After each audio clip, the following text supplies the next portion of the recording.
Pernikahan Raras dan Reno terlihat sempurna. Anak lucu, rumah mapan, dan kehidupan yang nyaris tanpa celah. Tapi semua itu hanya kulit luar.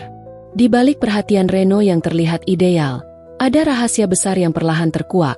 Reno adalah bagian dari komunitas pelangi, dan selama ini hanya berpura-pura mencintai Raras. Raras menatap jam dinding di ruang tamu rumah mereka di bilangan Depok. Pukul 9 malam. Hujan mengguyur deras sejak maghrib. Di atas meja makan, nasi dan lauk pauk sudah mendingin. Anak semata wayangnya, Aruna, sudah tertidur di dalam kamar. Reno, suaminya, belum juga pulang. Itu bukan hal baru. Raras sudah terbiasa makan malam sendirian.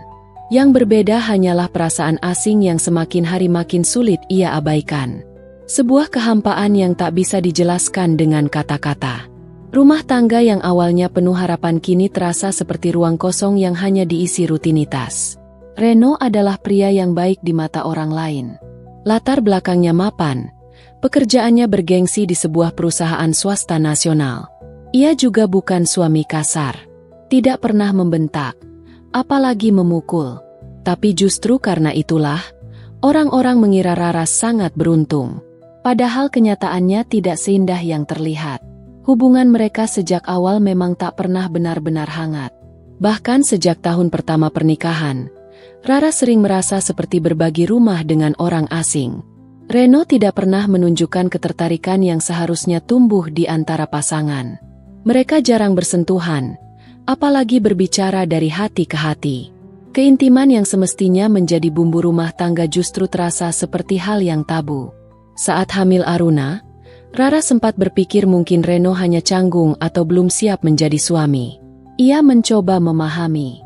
Tapi setelah bertahun-tahun, keadaan tak berubah. Reno tetap datar, tertutup, dan semakin sering menghindari kontak fisik. Bahkan untuk sekadar memeluk Raras pun, seolah harus dipaksa. Raras bukan perempuan manja. Ia tidak menuntut kemewahan atau romantisme berlebihan. Tapi ia manusia, dengan kebutuhan untuk dicintai dan dihargai. Sayangnya, cinta itu seperti tidak pernah hadir. Hanya bentuk kewajiban semata.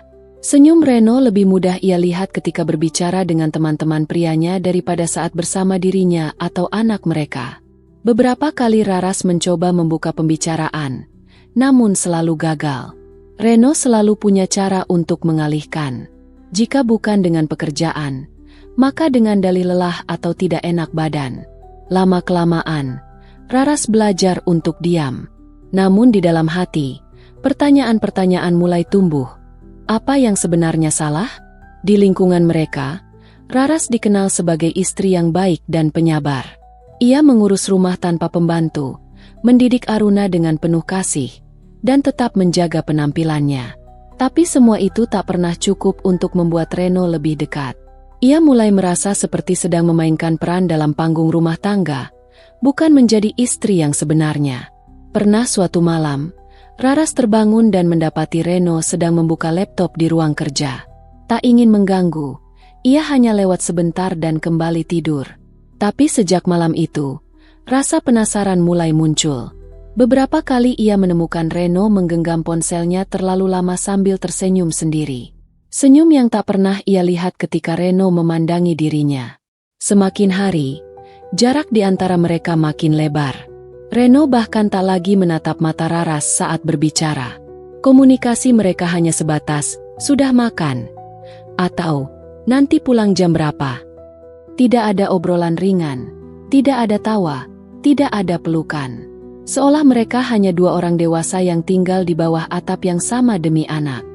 Yang membuat hati Raras semakin teriris adalah ketika melihat Reno begitu aktif saat bersama teman-temannya. Ia bisa tertawa lepas, bersenda gurau, bahkan memeluk mereka tanpa ragu. Pemandangan itu membuat Raras bertanya-tanya, mengapa suaminya terlihat lebih hidup saat bersama pria lain, sementara saat bersamanya seperti kehilangan nyawa. Raras sempat berpikir dirinya mungkin terlalu curiga. Tapi perasaan seorang istri jarang salah. Ia merasa ada sesuatu yang lebih dalam, lebih gelap, yang selama ini disembunyikan Reno. Sesuatu yang tak bisa diucapkan. Ia mulai mengamati lebih saksama. Pola-pola kecil yang selama ini terabaikan mulai terlihat jelas. Reno sangat menjaga privasi ponselnya, menghapus histori pencarian, dan selalu terlihat gelisah ketika ada yang menyentuh laptopnya.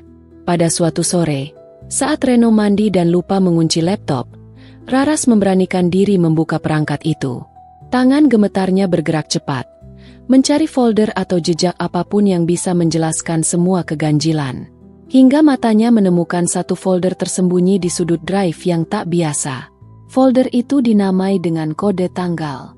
Raras membukanya. Di dalamnya, puluhan foto dan rekaman video pendek menampilkan Reno bersama seorang pria yang tak dikenal. Mereka terlihat terlalu dekat, terlalu akrab. Beberapa bahkan menunjukkan kemesraan yang tak bisa disalahartikan. Jantung Raras berdetak keras. Seluruh tubuhnya lemas. Air mata tak langsung jatuh. Ia hanya diam, membeku, mencoba mencerna kenyataan yang selama ini ia tolak. Dalam satu malam, semua yang ia tahan selama bertahun-tahun berubah menjadi rasa hancur yang tak bisa disembunyikan lagi. Rumah yang ia pikir retak, ternyata sudah lama runtuh. Cinta yang ia kira pudar, ternyata tidak pernah tumbuh sejak awal. Reno bukan suami yang berselingkuh dengan perempuan lain. Kenyataannya lebih rumit.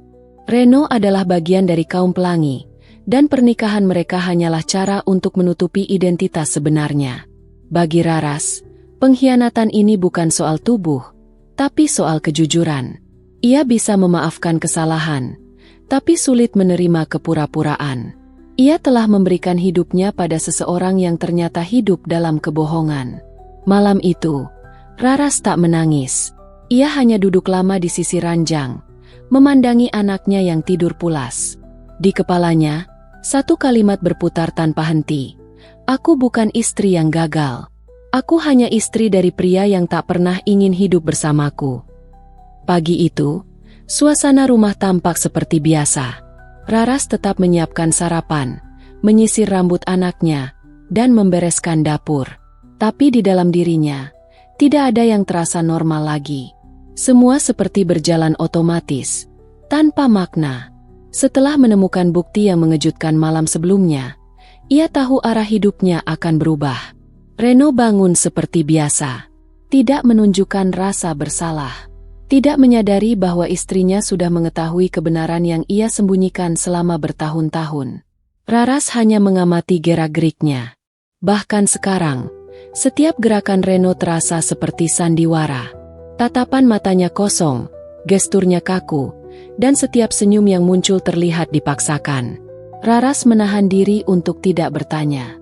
Ia butuh waktu. Emosinya masih terlalu campur aduk. Di satu sisi, ada rasa kecewa yang dalam. Di sisi lain, ia tidak ingin membuat keputusan tergesa-gesa hanya karena marah. Terutama karena ada Aruna, putri kecil mereka yang tak tahu apa-apa. Sepanjang hari, Raras mengingat kembali tahun-tahun yang telah mereka lewati. Dari awal pernikahan, sudah ada banyak hal yang sebenarnya tak wajar. Reno tak pernah menunjukkan gairah terhadapnya. Mereka jarang tidur satu ranjang, dan hubungan suami istri nyaris tidak ada. Dulu, Raras mengira itu karena kelelahan atau tekanan pekerjaan. Tapi kini semuanya masuk akal. Raras mulai merangkai semua potongan yang selama ini tercerai. Ketika Reno terlalu antusias jika berkumpul dengan rekan prianya. Ketika ia tampak gelisah setiap kali Raras mendekati gadget miliknya. Ketika ia lebih memilih tidur di ruang kerja daripada di kamar utama. Semua itu bukan kebetulan. Ia sedang menyembunyikan diri. Ada satu hal yang membuat Raras merasa semakin dikhianati. Reno bisa memilih untuk jujur sejak awal. Jika memang ia adalah bagian dari kaum pelangi, kenapa harus menikah dan melibatkan perempuan lain dalam kebohongan? Kenapa harus membangun rumah tangga jika hatinya tidak pernah benar-benar ada di dalamnya? Pertanyaan itu terus menghantui. Raras bukan anti terhadap pilihan orang lain. Ia memahami bahwa setiap orang punya perjuangan masing-masing. Tapi menjadi korban dari kebohongan bertahun-tahun adalah hal yang berbeda. Ia telah menyerahkan seluruh hidupnya untuk seorang pria yang bahkan tidak tertarik mencintainya sebagai perempuan. Hari itu, Raras sengaja membiarkan Reno beraktivitas seperti biasa. Ia tidak ingin menunjukkan bahwa dirinya sudah tahu. Ia memilih mencatat, menganalisis, dan mengumpulkan kekuatan. Ini bukan hanya soal emosional, tapi juga soal masa depan. Ia perlu memikirkan Aruna, ekonomi rumah tangga, dan langkah selanjutnya jika harus berpisah. Di malam hari, saat Reno kembali pulang dan langsung mengurung diri di kamar mandi, Raras membuka kembali laptop milik suaminya. Folder yang semalam ia temukan kini sudah dihapus. Reno sadar akan kelalaiannya. Tapi Raras sudah menyimpan semua bukti itu di flash disk. Ia tidak sebodoh yang Reno kira. Raras juga menemukan email-email lama yang menyiratkan hubungan emosional Reno dengan beberapa pria. Salah satu dari mereka bahkan terlihat mengirim uang dan hadiah secara rutin. Raras sadar, ini bukan sekadar urusan identitas. Ini juga menyangkut keuangan, kejujuran, dan integritas seorang kepala rumah tangga. Dalam pikirannya, Raras mulai menyusun skenario. Ia tahu bahwa konfrontasi langsung tidak akan menyelesaikan apa-apa. Reno bisa mengelak, membantah, atau memutarbalikkan fakta. Tapi jika ia memiliki cukup bukti dan rencana yang matang, ia bisa mengambil keputusan dengan posisi yang kuat. Sementara itu, Reno tetap menjalankan peran suami seperti biasa. Tapi bagi Raras, semuanya sudah berbeda. Suara Reno terdengar asing, tatapannya terasa kosong. Setiap gerakan pria itu kini mengingatkan Raras pada satu hal, kepura-puraan. Malam hari, Raras duduk di ruang keluarga, sendirian. Ia membuka album foto pernikahan mereka. Wajahnya terlihat tersenyum dalam balutan gaun pengantin putih. Tapi sekarang, ia merasa seperti melihat orang lain. Wajah di foto itu adalah perempuan yang berharap terlalu banyak dari seseorang yang tak pernah bisa memberinya cinta yang utuh. Ia juga memandangi foto Aruna yang masih bayi. Bayi mungil itu lahir dari tubuh seorang ibu yang berharap bisa membangun keluarga bahagia. Tapi kini, harapan itu hancur. Raras tahu, dirinya harus kuat. Ia tidak ingin Aruna tumbuh dalam lingkungan penuh kebohongan. Tapi ia juga sadar bahwa membongkar semua ini akan menimbulkan luka yang dalam, bukan hanya bagi dirinya, tapi juga bagi anaknya. Dalam diam, Raras mengambil buku catatan. Ia mulai menuliskan semua kejadian, bukti, dan langkah yang mungkin harus ia ambil. Ia mencatat nama-nama yang muncul di laptop Reno, waktu-waktu penting, hingga tangkapan layar dari email dan histori pesan. Bagi Raras, ini bukan lagi soal perasaan. Ini soal hak sebagai istri, ibu, dan perempuan yang pantas mendapatkan kejujuran. Ia tidak ingin menghakimi pilihan hidup Reno sebagai bagian dari kaum pelangi. Tapi ia juga tidak ingin dipaksa hidup dalam kebohongan hanya demi menjaga citra rumah tangga di mata masyarakat. Hari itu ditutup dengan kesadaran baru. Raras bukan lagi perempuan yang bertanya-tanya apa yang salah dalam pernikahannya. Ia sudah tahu jawabannya. Sekarang, ia hanya perlu menentukan bagaimana caranya keluar dari jerat luka itu tanpa kehilangan martabat. Di dalam kamar, Reno sudah tertidur. Raras menatap punggung pria yang selama ini ia cintai tanpa syarat. Tapi malam itu, tidak ada lagi rasa. Yang tersisa hanya sunyi dan perhitungan. Ia tahu, sebentar lagi badai akan datang. Dan ia harus siap menghadapi semuanya. Seorang diri. Pagi itu, suasana rumah masih tampak tenang. Reno berangkat kerja lebih awal dari biasanya, mengenakan jas rapi dan membawa koper kecil. Katanya, ada tugas luar kota selama 2 hari. Raras hanya mengangguk, tak banyak bereaksi. Dalam pikirannya, ia sudah tahu arah semua ini. Tugas luar kota hanyalah alibi yang dipakai Reno sejak lama. Begitu Reno pergi, Raras duduk lama di ruang makan. Di depannya, secangkir teh hangat yang tak disentuh. Ia memutar ulang semua rencana dalam kepalanya. Hari ini, ia tidak ingin sekadar menjadi istri yang diam. Ia ingin memastikan semua kecurigaan berubah menjadi kepastian. Ia butuh bukti terakhir, bukan hanya dugaan. Selama ini, ia sudah mengumpulkan rekaman layar, foto, dan salinan email dari perangkat Reno. Tapi belum ada pengakuan langsung. Raras ingin mendengar dari mulut suaminya, bukan sekadar membongkar jejak digital. Ia tahu, sebuah pengakuan adalah titik akhir dari sandiwara panjang ini. Sore harinya, Raras diam-diam menghubungi salah satu teman lama Reno yang sering disebut dalam email. Lelaki itu bekerja di bidang kreatif dan tinggal di Jakarta Selatan. Raras hanya mengaku sebagai istri yang ingin mengonfirmasi aktivitas Reno, tanpa menyebut soal orientasi atau bukti lain. Namun jawaban yang ia terima justru memperkuat semua dugaannya. Teman Reno mengira Raras sudah tahu semuanya. Dengan santai ia menyebut bahwa Reno memang aktif di komunitas kaum pelangi. Ia bahkan menyebutkan bahwa Reno sering menghadiri pertemuan privat bersama rekan-rekannya, dan sudah lama tidak menyembunyikan identitas aslinya jika berada di luar kota. Mendengar itu, Raras tak bisa lagi membendung kenyataan. Semua kepingan teka-teki yang selama ini ia kumpulkan akhirnya membentuk gambaran utuh. Reno bukan pria yang sedang tersesat. Ia tahu siapa dirinya, dan telah lama memilih untuk hidup dengan dua wajah. Di depan keluarga, ia adalah suami dan ayah. Di luar sana, ia adalah pria bebas yang mengikuti identitas aslinya sebagai bagian dari kaum pelangi. Keesokan harinya, Reno pulang malam. Raras sudah menyiapkan diri. Ia tidak ingin emosi. Ia hanya ingin kejelasan. Setelah memastikan Aruna tidur, ia menunggu di ruang tengah. Reno masuk dengan wajah lelah. Bau parfum pria lain masih melekat di bajunya. Raras tahu, malam itu bukan malam dinas seperti yang dikatakan. Reno terkejut melihat Raras masih terjaga. Wajahnya tampak kaku. Dalam sekejap, suasana menjadi tegang. Tanpa suara keras, tanpa kata yang kasar, Raras menunjukkan semua bukti. Foto-foto, tangkapan layar, dan salinan email. Semuanya diletakkan di meja tamu, tertata rapi. Reno hanya berdiri diam. Wajahnya pucat, napasnya memburu. Beberapa menit berlalu tanpa kata. Suasana lebih dingin dari malam sebelumnya. Akhirnya, Reno mengangguk pelan. Tidak ada bantahan. Tidak ada pembelaan. Ia tahu semuanya sudah jelas.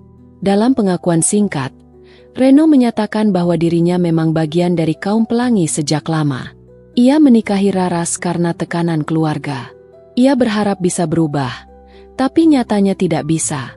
Peran sebagai suami hanya topeng untuk memenuhi ekspektasi sosial dan menjaga citra. Raras tidak terkejut, tapi mendengar pengakuan itu secara langsung tetap menyisakan luka. Ia merasa dijadikan alat, dipakai sebagai tameng, bukan sebagai pasangan yang dicintai. Bukan hanya perasaannya yang terluka, tapi juga harga dirinya sebagai perempuan. Selama ini, ia berjuang sendirian dalam rumah tangga yang palsu. Setelah Reno masuk ke kamar, Raras tetap duduk di tempat. Ia memejamkan mata, mencoba menerima kenyataan. Tidak ada air mata, hanya keheningan yang panjang. Ia tahu, malam itu adalah titik balik. Setelah pengakuan Reno, tak ada lagi ruang untuk berpura-pura. Semua sudah terbuka. Beberapa hari setelah kejadian itu, Raras tetap menjalani rutinitas. Ia mengantar Aruna ke sekolah, memasak, dan membersihkan rumah. Tapi secara mental, ia mulai mengambil jarak. Ia tidak lagi mencoba mendekat pada Reno. Mereka hanya berbicara seperlunya, seputar anak atau urusan rumah. Raras merasa pernikahan mereka kini hanya tinggal formalitas. Raras juga mulai mencari bantuan hukum secara diam-diam. Ia menghubungi konsultan keluarga, meminta pendapat soal hak asuh anak dan proses cerai jika ia memutuskan berpisah. Ia tidak ingin gegabah. Ia tahu bahwa langkah berikutnya harus terencana. Yang paling ia pikirkan adalah Aruna. Anak itu masih kecil, belum mengerti apa-apa. Tapi Raras tidak ingin anaknya tumbuh dalam rumah yang dipenuhi kepalsuan. Ia ingin Aruna belajar tentang kejujuran dan keberanian. Dan itu hanya bisa dimulai jika ia, sebagai ibu, juga berani mengambil keputusan. Reno tidak pernah membahas kembali pengakuannya. Ia tetap menjalankan rutinitas, seolah tidak ada yang terjadi. Tapi Raras tahu, sikap diam itu bukan karena tenang. Reno hanya takut kehilangan kenyamanan. Ia tidak ingin menghadapi konsekuensi dari kebohongan yang selama ini ia pertahankan. Setiap malam, Raras menuliskan isi hatinya di buku harian. Bukan untuk mengeluh, tapi untuk menjaga kewarasan. Ia tahu bahwa luka ini tidak akan sembuh dalam waktu singkat.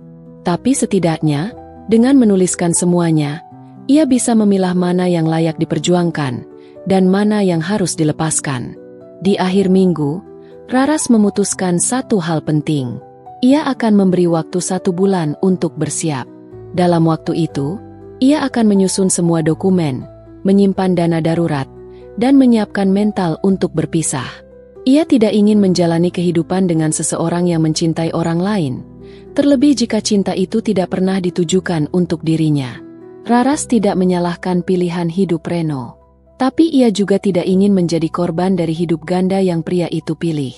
Sebagai perempuan, ia berhak untuk dicintai secara utuh, bukan sebagai pelindung rahasia, bukan sebagai penutup aib, dan bukan sebagai istri hanya untuk status sosial.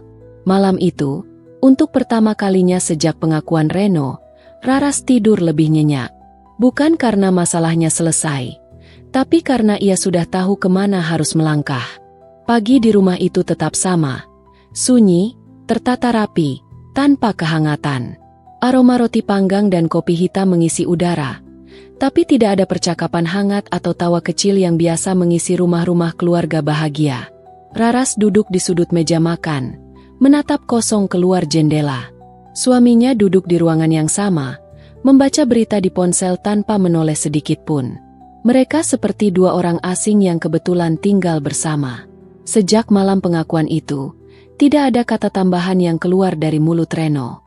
Ia tidak menjelaskan, tidak meminta maaf, tidak mencoba memperbaiki keadaan. Semuanya dibiarkan menggantung, seolah tidak ada yang perlu dibicarakan. Raras tahu, pria itu hanya sedang menunggu semuanya mereda. Tapi bagi Raras, semuanya baru saja dimulai. Luka yang ia rasakan tidak terlihat dari luar. Tidak ada air mata berlebihan, tidak ada jeritan, tidak ada pertengkaran yang memecah kesunyian. Tapi di dalam dirinya, luka itu menganga dan terus menguras habis energi. Ia merasa ditusuk bukan oleh tindakan fisik, tapi oleh kepura-puraan yang bertahun-tahun ia anggap sebagai cinta. Selama ini, Raras sudah berusaha menjadi istri yang baik. Ia menutup mulut saat dihina mertua.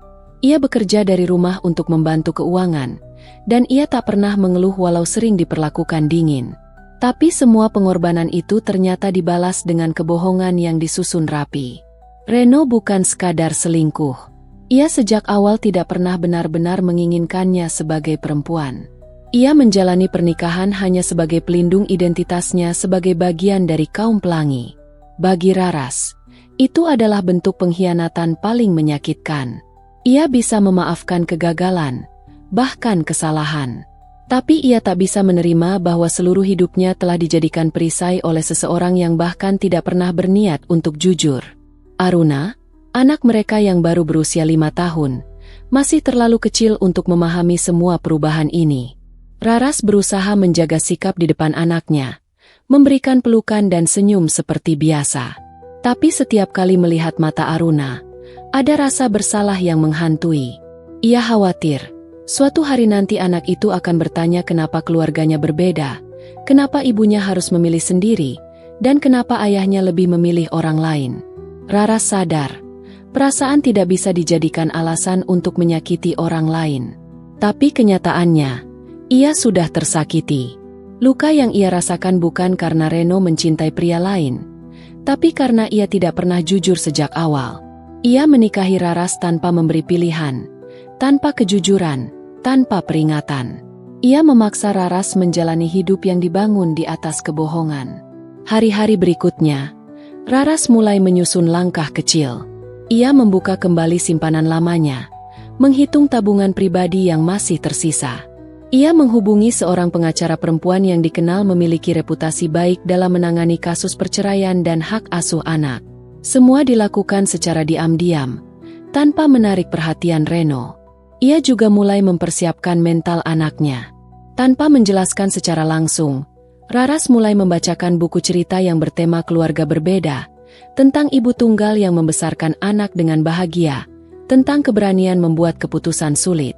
Ia ingin Aruna tumbuh dengan kekuatan, bukan dengan trauma. Setiap malam, setelah semua pekerjaan rumah selesai, Raras duduk di depan laptop. Ia mulai menulis kembali. Bukan untuk publikasi, tapi untuk dirinya sendiri. Ia menuliskan semua perasaan, kejadian, dan rencana. Itu menjadi cara paling aman untuk menjaga kewarasan. Tulisan itu bukan curhatan emosi, tapi catatan hidup dari seorang perempuan yang sedang mencari jalannya keluar dari lingkaran gelap. Reno tetap hidup dengan cara lamanya. Ia sering pulang larut, dengan berbagai alasan pekerjaan. Ia tetap bersikap biasa di depan anak, tapi tidak pernah lagi menyentuh Raras. Tidak ada usaha untuk memperbaiki keadaan. Seolah pengakuan itu sudah cukup sebagai bentuk tanggung jawab. Reno tidak tahu, diam Raras bukan bentuk penerimaan, tapi langkah awal menuju perpisahan. Di luar rumah, tetangga dan keluarga besar belum tahu apa-apa. Semuanya masih mengira Raras dan Reno pasangan ideal. Rumah mereka bersih, anak mereka lucu, dan foto-foto keluarga masih terpajang di media sosial. Raras tidak berniat membuka aib, bukan karena ingin menjaga nama baik Reno, tapi karena ia tahu urusan rumah tangga bukan konsumsi publik. Ia hanya ingin menyelesaikan semua secara tenang dan bermartabat.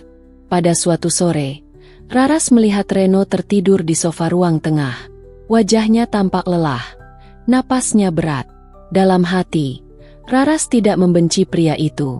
Ia hanya kecewa.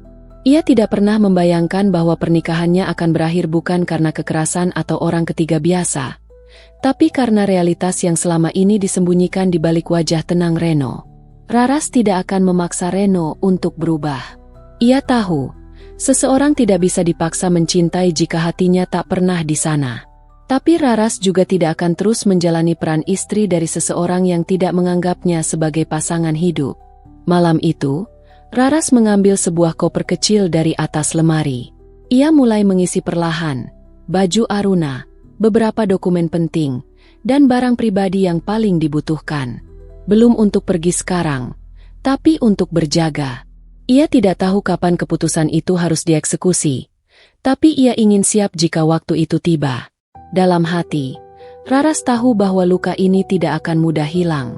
Tapi ia juga tahu, ia tidak bisa selamanya menunggu seseorang berubah menjadi sosok yang ia harapkan. Terkadang, mencintai diri sendiri berarti berani pergi dari kehidupan yang tidak sehat. Di luar rumah, hujan kembali turun. Angin malam membawa hawa dingin. Tapi bagi Raras, dingin sebenarnya berasal dari dalam rumah, dari seseorang yang pernah ia panggil suami, tapi ternyata hanya menjadikannya bagian dari kebohongan panjang. 3 minggu telah berlalu sejak Raras mendengar langsung pengakuan Reno. Dalam kurun waktu itu, tidak banyak yang berubah secara fisik.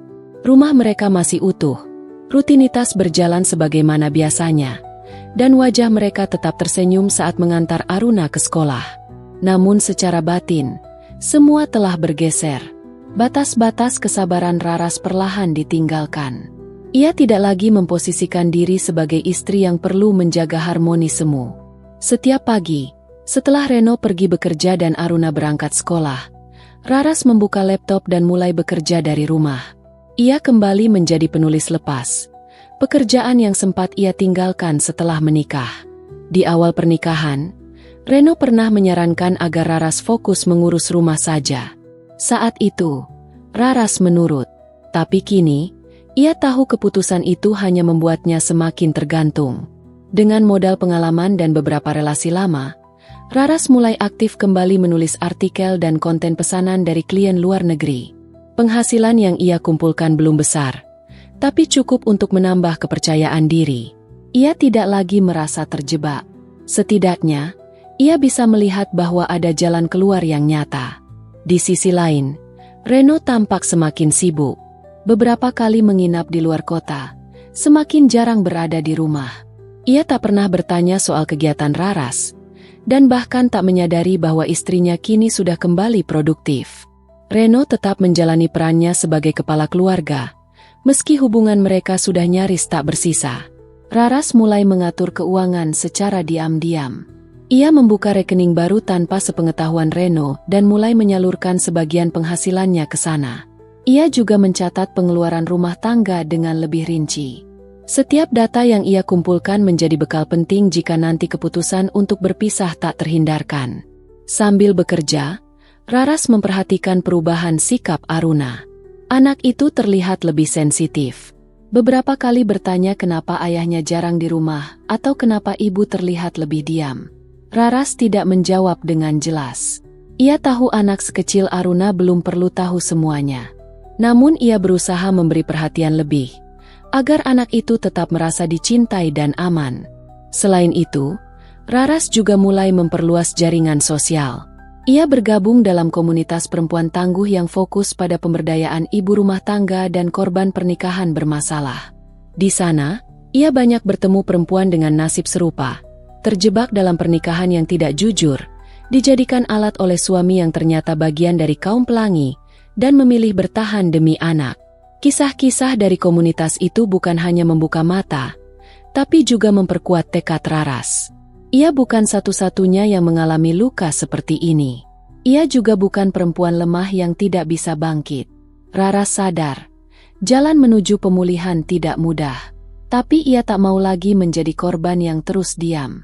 Setiap malam, ia menyusun rencana. Ia membuat daftar kebutuhan yang harus dipenuhi jika nanti hidup sendiri. Ia mencatat lokasi sekolah yang cocok untuk Aruna jika mereka pindah rumah. Ia juga mempersiapkan surat-surat penting dan mengamankan dokumen legal seperti akta kelahiran anak, buku nikah, serta bukti penghasilan. Raras tidak ingin gegabah. Ia tidak ingin membuat keputusan emosional yang merugikan Aruna. Semua harus terencana, rapi, dan tanpa konflik terbuka.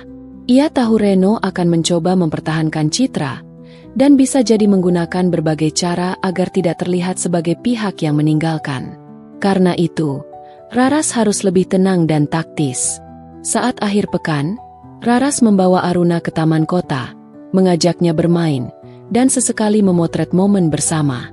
Foto-foto itu ia simpan baik-baik, bukan untuk dibagikan, tapi sebagai pengingat bahwa hidupnya tidak berhenti di titik ini. Ia masih punya banyak hari yang harus dilalui, dan Aruna adalah alasan terkuat untuk tetap melangkah. Sementara itu, Reno semakin larut dalam dunianya sendiri. Ia terlihat lebih sering berinteraksi dengan grup pesan yang tidak diketahui Raras. Ia sering tersenyum sendiri saat membuka ponselnya, dan kadang pergi tanpa menjelaskan kemana tujuannya. Raras tidak lagi peduli. Ia sudah melewati tahap curiga atau marah. Baginya, semua itu hanya penegas bahwa keputusannya untuk menjauh bukan tindakan gegabah. Di dalam hati, Raras tidak menaruh kebencian. Ia hanya kecewa. Ia bisa menerima bahwa Reno adalah bagian dari kaum pelangi. Ia bisa memahami bahwa hidup sebagai pria seperti Reno penuh tekanan. Tapi ia tidak bisa menerima bahwa dirinya dijadikan tameng untuk menyembunyikan itu semua. Bagi Raras, pernikahan seharusnya dibangun di atas kejujuran, bukan manipulasi. Ia merasa selama ini hanya digunakan untuk memenuhi ekspektasi sosial Reno, bukan karena cinta. Dan saat semuanya terbongkar, ia justru dibiarkan mengatur sendiri cara menghadapi luka itu. Setiap malam sebelum tidur, Raras menyalakan lampu tidur dan membaca 1-2 lembar buku motivasi. Ia mengisi pikirannya dengan hal-hal positif, membuang segala bentuk rasa kasihan terhadap diri sendiri. Ia tahu, menjadi kuat bukan berarti tidak boleh merasa sakit, tapi menjadi kuat berarti tetap berjalan meski terluka. Kamar tidur utama kini lebih sering kosong. Raras memilih tidur di kamar Aruna, bukan karena ingin menghindari Reno, tapi karena merasa lebih tenang berada di samping anaknya. Setiap malam, ia memeluk Aruna erat, seolah ingin memindahkan semua kekuatan yang ia miliki ke tubuh kecil itu.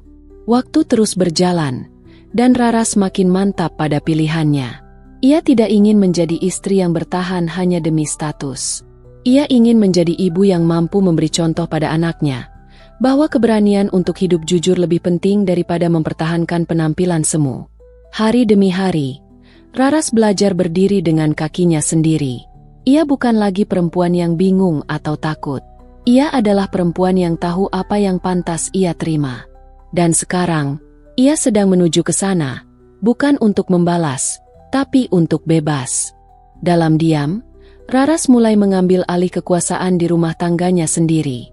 Bukan dengan teriakan atau pemberontakan terbuka, tapi dengan strategi yang rapi dan tenang. Ia tahu bahwa kekuatan tidak selalu ditunjukkan lewat konfrontasi. Terkadang, kekuatan muncul ketika seseorang bisa mengendalikan keadaan tanpa menimbulkan kegaduhan. Sejak memutuskan untuk mandiri, Raras memperluas jejaring pekerjaannya. Ia mulai menerima lebih banyak proyek menulis, memperbaiki portofolio, dan memperluas koneksi di industri digital. Dalam waktu singkat, ia berhasil memperoleh klien tetap dari luar negeri. Penghasilannya naik hampir 2 kali lipat dari sebelumnya. Namun ia tidak menunjukkan itu secara terbuka kepada Reno. Reno masih hidup dalam rutinitas lamanya. Ia percaya bahwa Raras tetap dalam posisi pasif, hanya mengurus rumah dan anak. Ia tidak menyadari bahwa di balik layar, istrinya sudah berkembang menjadi perempuan yang mandiri secara finansial dan emosional.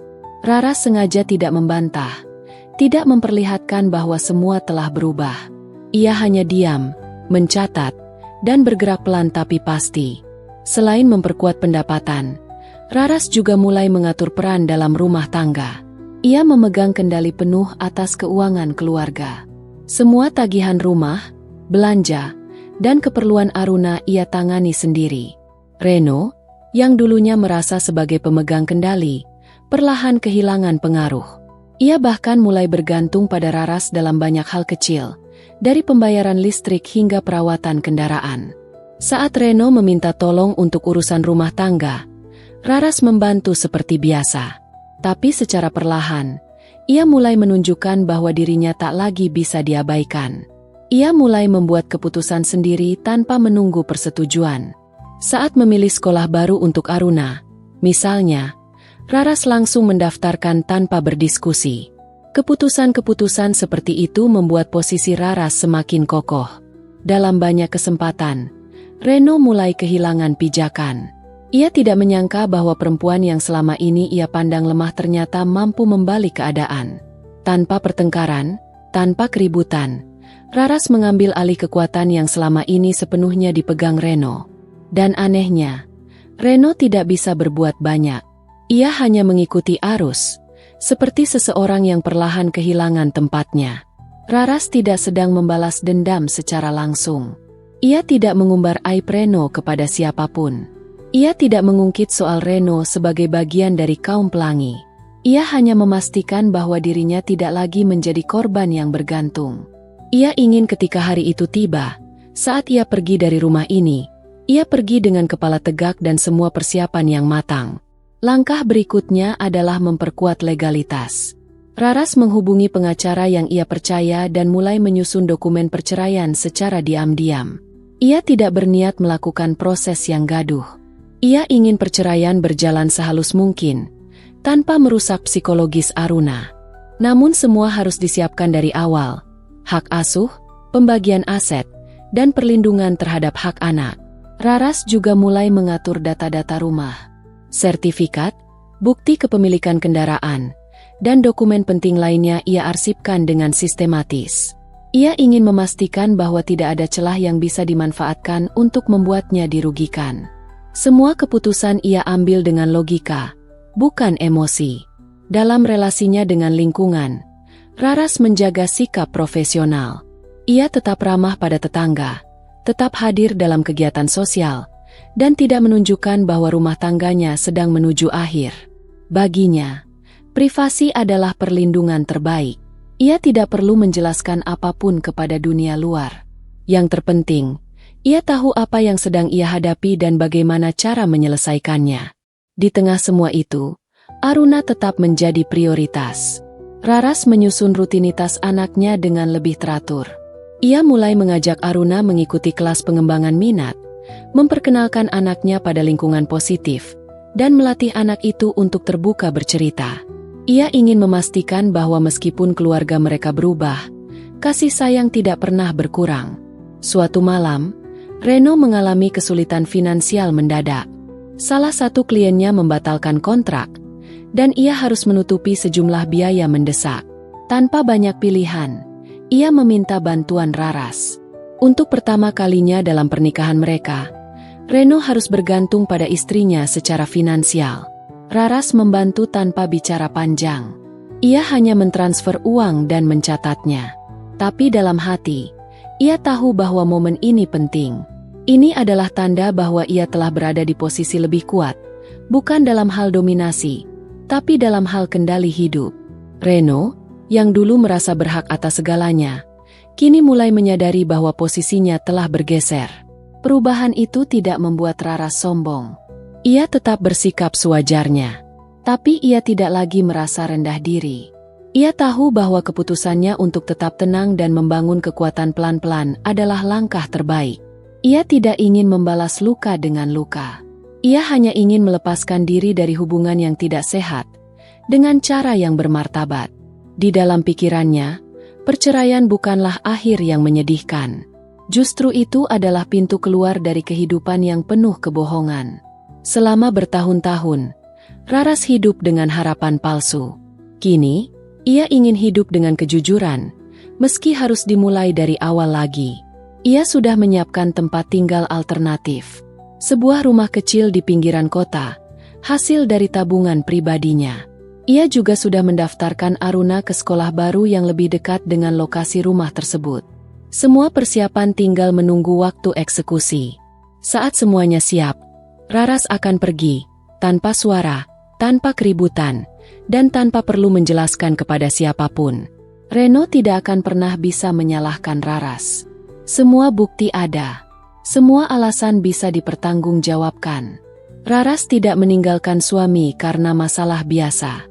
Ia meninggalkan pernikahan yang sejak awal dibangun atas dasar kebohongan, dari seseorang yang menggunakan pernikahan sebagai tameng untuk menutupi identitasnya sebagai bagian dari kaum pelangi. Dan ketika hari itu datang, Raras tidak akan menangis.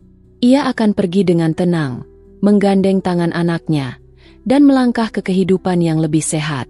Ia tidak lagi hidup dalam bayang-bayang orang lain. Kini, ia adalah perempuan yang sepenuhnya berdiri di atas pilihannya sendiri. 2 minggu pasca sidang perceraian, kehidupan Raras benar-benar berubah. Ia tidak lagi tinggal di rumah besar yang penuh kenangan kosong.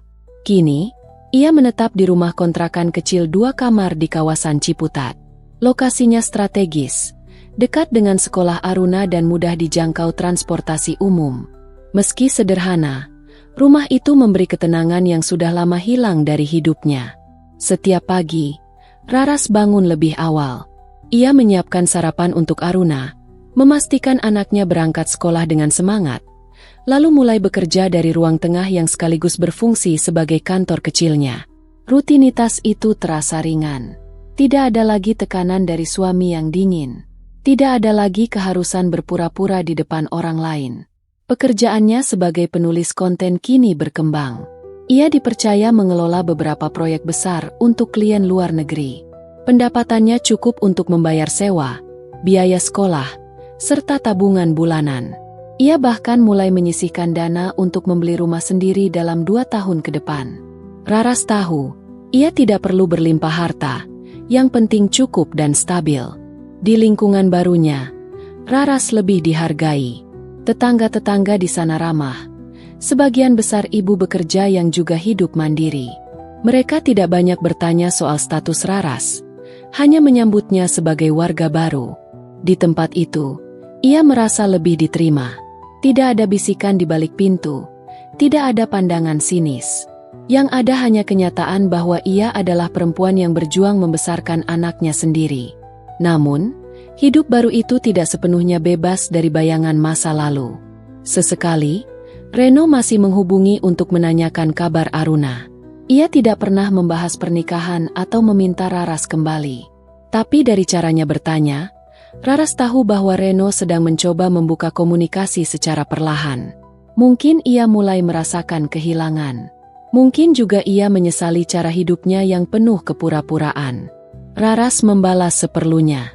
Ia tidak memutus hubungan antara anak dan ayah, tapi ia menjaga jarak. Baginya, hubungan mereka sebagai suami istri sudah selesai. Tidak ada ruang untuk kembali. Semua luka sudah terlanjur dalam. Raras tidak ingin mengulang kesalahan yang sama hanya karena merasa iba atau nostalgia sesaat. Di sisi lain, keluarga besar mulai berubah sikap. Beberapa pihak yang semula menyalahkan kini mulai memahami posisi Raras. Setelah melihat dokumen bukti dan mendengar langsung pengakuan Reno sebagai bagian dari kaum pelangi, mereka sadar bahwa Raras telah menanggung beban berat selama bertahun-tahun. Tidak sedikit di antara mereka yang kini menyatakan dukungan, meski semuanya sudah terlambat untuk memperbaiki kerusakan yang terjadi. Raras tidak menyimpan dendam.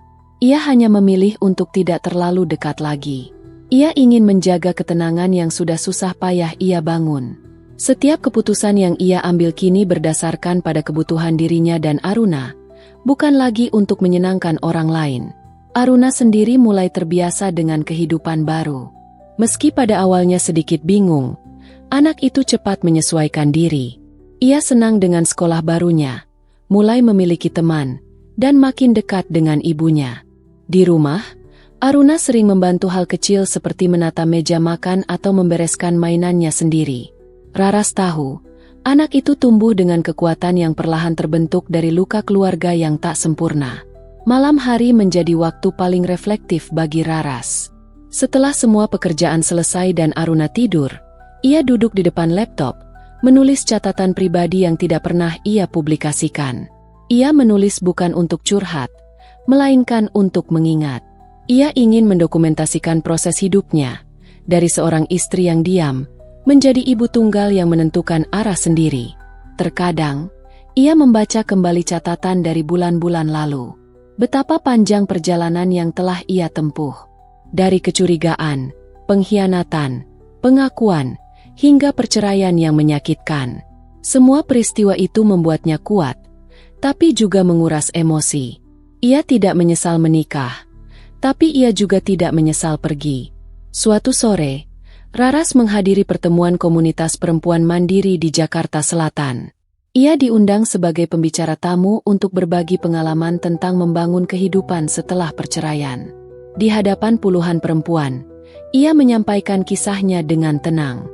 Ia tidak menyebut Reno atau menjabarkan soal kaum pelangi secara vulgar, tapi cukup memberi gambaran bahwa tidak semua pernikahan dibangun di atas kejujuran. Respons yang ia terima luar biasa. Banyak perempuan yang merasa terwakili. Beberapa bahkan menangis karena mengalami hal serupa, menikah dengan pria yang ternyata menyembunyikan identitasnya sebagai bagian dari kaum pelangi. Dari situ, Raras sadar bahwa kisahnya bukan aib, melainkan kekuatan. Ia mulai melihat kemungkinan baru, menjadi konselor lepas atau penulis buku bertema penyintas pernikahan toksik. Di rumah, Raras semakin fokus membangun masa depan. Ia membuat rencana jangka panjang untuk Aruna, pendidikan, pengembangan minat, dan kesejahteraan emosional. Ia juga mendaftar kursus online untuk meningkatkan skillnya di bidang penulisan dan pemasaran digital. Ia tahu, sebagai ibu tunggal, ia harus terus berkembang agar tidak kembali bergantung. Sementara itu, Reno terlihat makin kehilangan arah. Beberapa teman lama menghubungi Raras, menceritakan bahwa Reno sering datang ke tempat nongkrong komunitas, namun terlihat murung dan tertutup. Ia tampak bingung menghadapi identitasnya sendiri setelah tidak ada lagi tameng pernikahan. Raras hanya mendengar. Ia tidak ikut campur. Masa lalu Reno bukan urusannya lagi. Ia telah memilih jalannya sendiri. Minggu-minggu berlalu dengan cepat. Hidup Raras kini bukan tentang luka, tapi tentang membangun ulang. Ia tidak berharap hidup tanpa masalah, tapi kini ia tahu cara menghadapinya. Ia belajar mencintai diri sendiri sebelum mencintai orang lain. Ia belajar bahwa pernikahan bukan tujuan akhir, tapi perjalanan yang harus dilandasi kejujuran. Setelah rumah itu ditinggalkan, Raras tidak kehilangan rumah. Justru ia menemukan arti rumah yang sesungguhnya, tempat di mana dirinya dan anaknya bisa merasa aman, dihargai, dan tumbuh bersama. Rumah itu kini bukan sekadar bangunan, tapi simbol dari keberanian mengambil alih hidup. Setelah berbulan-bulan menjalani kehidupan baru yang tenang, Raras merasa sedikit demi sedikit hidupnya kembali berada di jalur yang stabil. Pekerjaan berjalan baik, Aruna tumbuh sehat dan ceria, dan lingkungan tempat tinggalnya tidak menimbulkan tekanan sosial. Namun ketenangan itu terganggu ketika masa lalu kembali datang, bukan dalam bentuk ancaman, tetapi melalui kehadiran Reno yang mulai muncul di area yang dulunya tak pernah ia jamah, lingkungan sekolah Aruna. Awalnya, Raras mengira itu hanya kebetulan. Suatu hari, guru kelas Aruna menyampaikan bahwa ayahnya datang saat jam pulang sekolah. Reno tidak menjemput, hanya berdiri di luar pagar sambil memperhatikan dari kejauhan. Raras memutuskan untuk mengabaikannya. Ia anggap itu sebagai bentuk rindu biasa. Namun kejadian serupa terjadi kembali beberapa hari kemudian. Bahkan mulai terdengar kabar dari orang tua murid lain bahwa ada pria yang mengaku sebagai ayah Aruna dan sering muncul di depan gerbang sekolah. Raras menyadari ini bukan sekadar nostalgia. Reno mulai mencari panggung baru. Ia ingin menunjukkan bahwa dirinya tetap memiliki peran, setidaknya sebagai ayah biologis. Bagi Raras, ini bukan sekadar tentang kehadiran fisik. Ini soal konsistensi dan tanggung jawab. Reno tidak hadir saat pernikahan mereka hancur. Ia juga tidak berjuang saat Aruna butuh stabilitas. Sekarang, ketika semua sudah tertata, ia datang membawa kepentingannya sendiri. Raras kemudian berbicara langsung dengan pihak sekolah. Ia menjelaskan kondisi keluarga, tanpa membuka aib Reno secara rinci. Ia hanya menyampaikan bahwa semua hak asuh dan pengambilan keputusan ada di tangannya, sesuai hasil pengadilan. Sekolah memahami dan mencatat peringatan untuk tidak sembarangan memberikan akses pada orang tua yang tidak memiliki hak legal. Tapi itu belum cukup. Reno mulai memperluas aksinya di luar sekolah. Ia mendatangi beberapa tetangga lama mereka dan membagikan cerita versinya.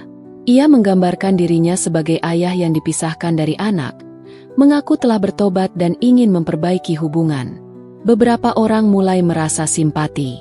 Beberapa lagi justru mendatangi Raras dengan pertanyaan-pertanyaan yang memancing emosi. Raras tetap tenang. Ia tahu cara terbaik menghadapi serangan tidak langsung adalah dengan tetap berjalan seperti biasa. Ia tidak membalas rumor. Ia tidak menyebarkan cerita pribadi. Tapi ia mulai mencatat setiap tindakan Reno secara rinci. Ia menyimpan bukti kedatangan, pernyataan saksi, dan komentar dari warga sekitar. Semua dikumpulkan sebagai bagian dari perlindungan hukum, jika kelak dibutuhkan. Di dalam dirinya, Raras merasa kehadiran Reno bukan tentang anak, tapi tentang identitas yang mulai goyah. Setelah pernikahan berakhir, Reno kehilangan peran publik sebagai pria, normal, berkeluarga. Ia kehilangan tameng yang selama ini digunakan untuk menutupi kenyataan bahwa dirinya bagian dari kaum pelangi. Dengan hadir kembali dalam kehidupan Aruna, Reno seperti berusaha mendapatkan kembali citra yang sudah hilang. Namun, Raras tidak akan membiarkan anaknya dijadikan alat pembuktian. Ia tidak membenci Reno karena orientasinya. Ia tidak pernah menyebarkan informasi soal itu kepada siapapun. Tapi ia juga tidak akan menyerahkan ruang yang sudah ia bangun dengan susah payah kepada orang yang tidak berjuang bersamanya sejak awal. Minggu berikutnya, Reno mengirimkan surat permohonan mediasi melalui pengadilan. Ia mengajukan hak untuk mengunjungi anaknya secara berkala. Surat itu tiba di rumah kontrakan Raras dengan stempel resmi. Isinya tidak mengandung ancaman, hanya menyatakan bahwa sebagai ayah, Reno merasa memiliki hak untuk menjalin hubungan kembali dengan anaknya. Raras tidak terkejut. Ia tahu hari itu akan datang. Ia membaca surat itu berkali-kali dan menyerahkannya ke pengacaranya. Ia tidak menolak sepenuhnya. Ia hanya ingin semua disusun secara legal dan aman. Bukan pertemuan sepihak yang bisa membingungkan Aruna, tapi pertemuan terjadwal, terawasi, dan berada dalam koridor hukum. Pengacaranya menyarankan agar Raras memberikan batasan yang jelas. Misalnya, waktu kunjungan maksimal 2 jam seminggu, di ruang netral seperti taman publik, dan selalu dengan pendamping dari pihak profesional. Raras menyetujui. Ia tidak ingin memutus sepenuhnya hubungan darah antara ayah dan anak. Tapi ia juga tidak akan membiarkan anaknya didekati hanya demi kepentingan citra. Ketika mediasi pertama berlangsung, Reno hadir dengan wajah penuh harap. Ia berpakaian rapi, membawa beberapa foto masa lalu, dan berusaha terlihat bersahabat. Raras tidak terbawa suasana. Ia hadir dengan catatan dan sikap profesional. Dalam forum itu, Ia menjelaskan bahwa yang ia perjuangkan adalah kestabilan psikologis Aruna. Jika Reno ingin hadir dalam hidup anak, maka ia harus hadir sepenuhnya, bukan datang dan pergi sesuka hati. Mediator mencatat semua kesepakatan. Reno diberi kesempatan bertemu seminggu sekali, selama 2 jam, di tempat umum, dan harus melaporkan setiap kegiatan kepada pihak pengawas. Raras tidak menolak. Tapi ia memperingatkan bahwa jika ada pelanggaran atau manipulasi, hak itu bisa ditinjau ulang di pengadilan. Setelah sesi mediasi, Raras pulang dengan kepala tegak. Ia tahu ini bukan akhir dari gangguan. Tapi ia juga yakin bahwa dirinya sudah cukup kuat untuk menghadapi apapun. Masa lalu memang tidak bisa dihapus, tapi masa depan masih bisa disusun dengan cermat. Aruna mulai bertanya lebih sering tentang ayahnya. Raras menjawab dengan jujur namun bijak. Ia tidak menyembunyikan keberadaan Reno, tapi juga tidak memberikan gambaran palsu. Ia ingin anaknya tumbuh dengan fakta, bukan kebohongan. Ia tahu, pada waktunya, Aruna akan mengerti segalanya. Sementara itu, Reno kembali ke kehidupannya yang tidak stabil. Ia belum sepenuhnya berdamai dengan dirinya sendiri. Ia masih mencari pengakuan, masih bergulat dengan identitasnya sebagai bagian dari kaum pelangi yang tidak sepenuhnya diterima oleh lingkungan sosial. Tapi Raras tidak lagi peduli sejauh mana Reno memahami dirinya. Yang ia pedulikan adalah keselamatan dan kenyamanan anaknya. Dan kini, Raras sudah siap menjaga itu dengan segala cara. Setahun telah berlalu sejak Raras resmi bercerai dari Reno. Waktu yang cukup untuk menyusun ulang kehidupan dari puing-puing pernikahan yang hancur. Dalam setahun itu, banyak hal berubah. Namun perubahan terbesar ada pada cara Raras memandang hidup, keluarga, dan dirinya sendiri. Ia tidak lagi bergantung pada pandangan orang lain. Ia juga tidak lagi berusaha membenahi sesuatu yang sejak awal dibangun dengan fondasi yang salah. Rumah kontrakan sederhana yang dulu ia tempati kini sudah terasa seperti tempat tinggal permanen. Meski belum mampu membeli rumah sendiri, Raras berhasil membuat tempat itu nyaman dan hidup. Ia mengatur ulang setiap sudut ruang dengan fungsionalitas yang tinggi. Ia menata lemari, mengganti gorden, dan melengkapi perabot secara bertahap. Tidak ada kemewahan, tapi ada ketulusan dalam setiap keputusan kecil yang ia ambil. Aruna tumbuh menjadi anak yang ceria dan cerdas. Ia kini duduk di kelas 2 sekolah dasar dan mulai menunjukkan minat besar pada bidang seni. Raras mendaftarkannya ke sanggar lukis terdekat dan rutin mengantar setiap akhir pekan. Hubungan mereka sebagai ibu dan anak semakin erat. Tidak ada ketegangan, tidak ada tekanan. Hanya komunikasi yang jujur dan kasih sayang yang tumbuh dari kehadiran nyata.